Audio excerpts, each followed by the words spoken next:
అంటారు. ఈ మిషన్లో రౌండ్ బఫే ప్లేట్లు తయారు చేసుకోవచ్చు. దీనికి వచ్చే 1 HP మోటార్ ఇంటి కరెంటు కాకుండా దీనికి సపరేట్గా కమర్షియల్ కేటగిరీ 2 మీటర్ ఫిట్ చేసుకోవాల్సిందిగా కోరుచున్నాను. సో మనం ఈ మిషన్లో రౌండ్ బఫే ప్లేట్ తయారు చేసుకోవచ్చు. At the same time extra డై కొనుక్కొని మన హోటల్లో పార్సల్ కట్టే ప్లేట్ కూడా తయారు చేసుకోవచ్చు అని మీకు అందరికీ సలహా ఇస్తున్నాను.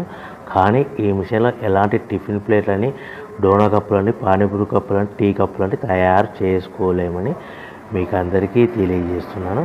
సో మనకు రా మెటీరియల్ అనేది మన దగ్గర ఎవరైతే కొత్త మిషన్ కొంటారో వారికి మాత్రమే రా మెటీరియల్ సదుపాయం కలదు.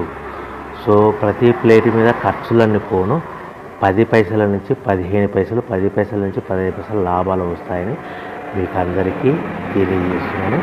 ఎవరైతే మిషన్ కొనుక్కొని రా మెటీరియల్ కొనుక్కొని తయారు చేసుకున్న ప్లేట్స్ మీ ఏరియాలో అమ్ముకునే విధానం ఉంటేనే వ్యాపారం మొదలు పెట్టవలసిందిగా